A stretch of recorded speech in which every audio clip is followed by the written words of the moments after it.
lain, Saudara, Lembaga Perlindungan Saksi dan Korban (LPSK) menemui keluarga korban pembunuhan ibu dan anak di Subang, Jawa Barat.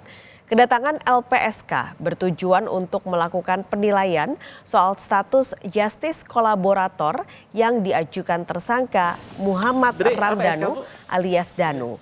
Pada Kamis kemarin, LPSK terlebih dulu menemui Yoris, anak tertua korban, untuk menggali informasi dan penilaian terhadap tersangka Danu yang mengajukan status justice kolaborator.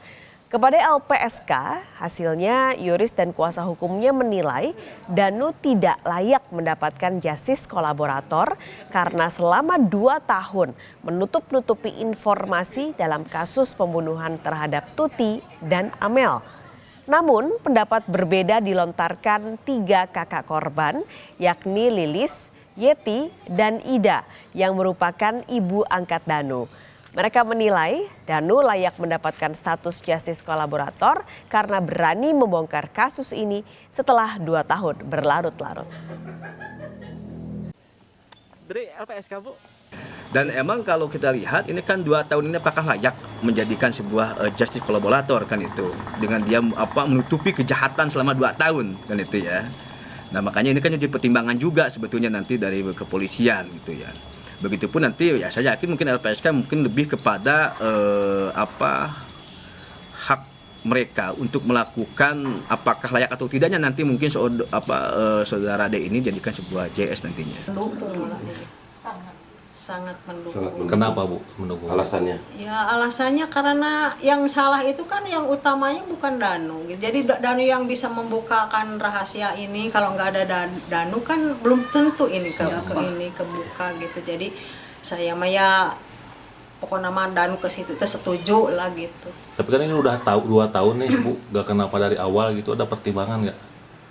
Apa ya mungkin Danunya tertekan ke apa dari dulunya, jadi dia nggak mau bicara gitu. Sementara itu, Yoris, anak tertua sekaligus kakak Amel, korban pembunuhan ibu dan anak di Subang, yakin jika pelaku yang menghabisi nyawa ibu dan adiknya adalah 5 tersangka yang sudah ditetapkan polisi saat ini. Hal itu diyakini Yoris dari rangkaian dan tahapan proses penyelidikan dan penyidikan yang dilakukan polisi selama ini. Yoris juga kecewa karena baru 2 tersangka yang ditahan, sementara 3 tersangka pembunuh ibu dan adiknya Amel belum ditahan. Agak kecewa juga sih. Harusnya kan inilah bareng-bareng lah kalau bisa. Secara pribadi meyakini nggak sih kalau pelakunya tuh benar gitu? Kalau dari clue dari beberapa tahapan proses ya meyakini. Juga mengapresiasi lah seperti itu dari pihak kepolisian. Perkembangan informasi soal kasus pembunuhan ibu dan anak di Subang, Jawa Barat akan langsung disampaikan jurnalis Kompas TV Hendri Irawan. Hendri, apakah sudah ada hasil dari olah TKP ulang yang dilakukan dan kapan untuk hasil asesmen LPSK soal status justice kolaborator tersangka Danu akan diumumkan? Ya baik Paskalis dan juga saudara, LPSK pada Kamis kemarin mendatangi keluarga korban pembunuhan ibu dan anak di Subang, di mana LPSK untuk pertama kali menemui kakak sekaligus anak tertua dari korban Tuti dan Amel ini untuk menggali informasi dan keterangan terkait justice kolaborator yang diajukan oleh tersangka Danu, karena Danu dianggap mengajukan justice kolaborator dianggap sebagai mau bekerja sama dengan pihak kepolisian untuk tersangka sekaligus saksi untuk membongkar kasus pembunuhan ibu dan anak ini yang telah berlarut-larut selama 2 tahun lebih ini. Menurut Yoris dan pihak kuasa hukumnya, Yoris sendiri tidak terlalu atau tidak setuju atau tidak sependapat untuk pengajuan justice kolaborator bagi Danu karena memang kondisinya Danu telah menutup-nutupi kasus ini selama 2 tahun.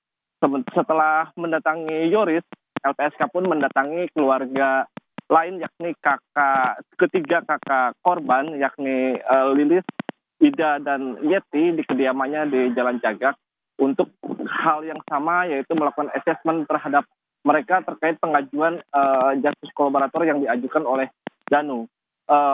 Beda dengan Yoris, kalau jika keluarga kakak korban Tuti ini sangat setuju Danu mendapatkan justice kolaborator karena memang Danu memiliki keberanian dan mau membongkar kasus ini sehingga dapat menemukan tersangkanya sehingga seperti yang telah ditetapkan oleh pihak kepolisian Polda Jabar saat ini sudah menetapkan 5 tersangka yakni Danu sendiri sebagai keponakan dan keponakan angkat dari korban, kemudian Yosep suami korban, Mimin istri muda dari Yosep dan kedua anaknya. Namun hingga saat ini baru 2 tersangka yang ditahan oleh pihak kepolisian dan 3 tersangka lainnya yakni Mimin dan kedua anaknya belum dilakukan penahanan karena memang belum ada keyakinan dari penyidik atau pertimbangan penyidik dan belum ada kesesuaian antar keterangan yang didapat dari yang dikeluarkan oleh Danu dan kondisi di lapangan.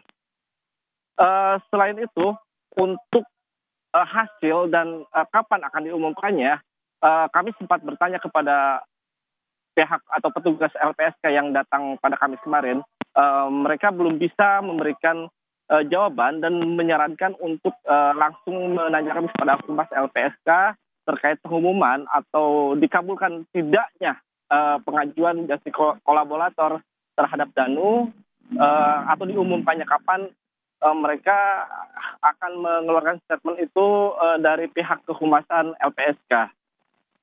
Paskalis.